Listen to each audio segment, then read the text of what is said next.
哥林多教會嘅問題咧，大家都知。保羅喺呢一本書咧，多方嘅嚟到責備佢哋嚇。但係喺保羅咧喺開始嘅時候，仍然稱佢哋係做乜嘢啊？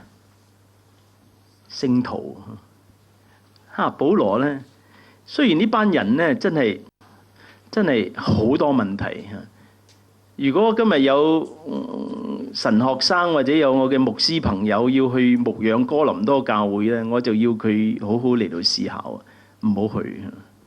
但係保羅咧，雖然提到佢哋好多嘅問題，喺提咗啲問題之餘咧，佢仍然喺第一章咧稱佢哋係喺基督裏邊成聖蒙召作聖徒。所以保羅其實係喺正面嚟到去睇一啲嘅事情，從正面嚟到去鼓勵人，從正面嚟到去諗別人喺你身上嘅好處，從正面嚟到去紀念人哋嘅美德。而呢一個我覺得係人際關係裏邊一個非常好嘅潤滑啊，而亦都使你可以用正面嚟到去面對人生。有一次咧，我牧養教會嘅時候咧，有一對夫婦咧呢對夫婦咧係即係關係好惡劣啊，係吊緊鹽水嗰隻啊。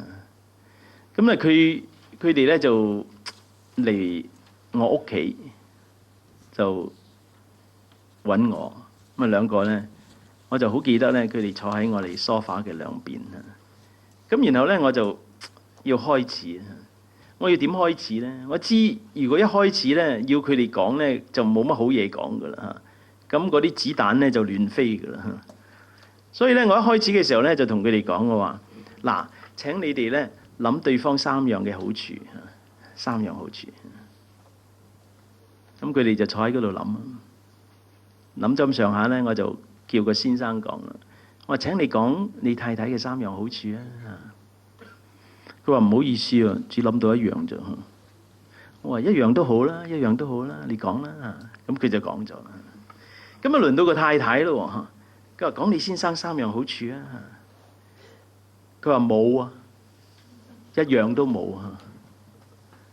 嗱，我哋呢啲做輔導嘅咧，就要連呢種咁嘅情況都計算在內嚇。你唔可以到時話嚇咁祈禱結束啦嚇，唔得嘅嚇。咁我就問啦，我話啊，咁到底你哋夫婦係嗰啲媒妁之言啊嚇，媒人介紹結婚嘅咧，抑或自由戀愛結婚嘅呢？佢話自由戀愛結婚嘅咁我話：咁你當初點解會嫁俾佢呢？嚇，佢梗係有啲好嘢咁吸引你，咁你嫁俾佢㗎，係咪啊？佢話：當初有嗰啲，而家都冇晒咯。我話真係？我話呢個係觀點同角度嘅問題啦。弟兄姊妹，我教你一個方法啊。好多時候啊，你結婚之前咧，你睇到一個人嘅銅板嘅呢邊，佢嘅好處。但係結咗婚之後咧，唔知點解我哋就轉咗過嚟呢邊。咁啊，睇佢銅板嘅呢邊就係佢嘅唔好處。你知唔知有好多時候咧，同一樣嘢咧，係睇你點睇嘅啫。譬如一個人咧，佢好有自信嘅嚇，佢嘅銅板嘅另一邊係咩啊？有時會有驕傲嘅，係嘛？係嘛？呢個人好驕傲嘅，但係你正面睇咧，好有自信喎。咁咧有啲人咧就乜都話佢自己唔得嘅，唔得嘅，唔得嘅。咁咧唔好嘅就係咩咧？呢個人點啊？嚇，自信心好低。但係咧好嗰邊咧就係話咩咧？好謙卑嗱。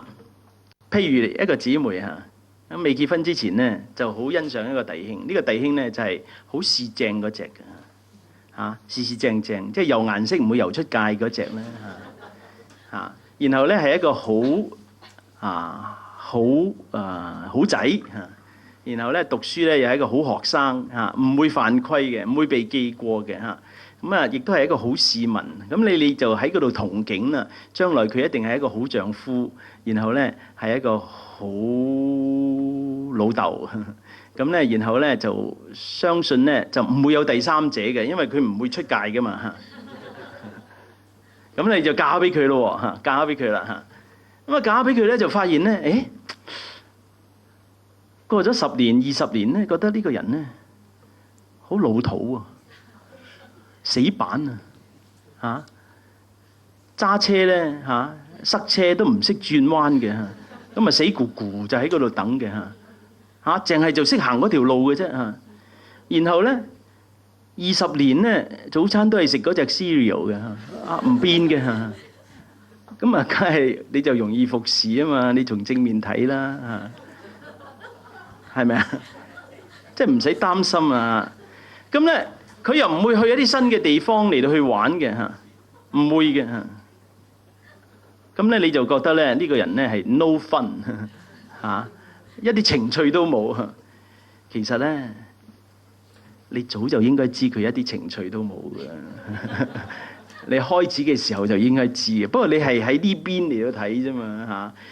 其實咧，佢一開始就係咁噶啦，佢冇變嘅，佢冇變嘅。所以你要從正面嚟到去睇你嘅配偶，你從正面嚟到去睇一啲你真身邊嘅人，咁咧。你就能夠面對現實啦。你可以喺人嘅身上睇一啲嘅正面嘅特質。所以我俾大家一個功課，好唔好啊？如果你係結咗婚嘅咧，你今日咧翻去咧，你就諗下你配偶嘅15樣嘅優點。15樣，你話吓15樣，好容易嘅啫。你將佢15樣缺點翻過嚟，咁就15樣優點。願主祝福大家。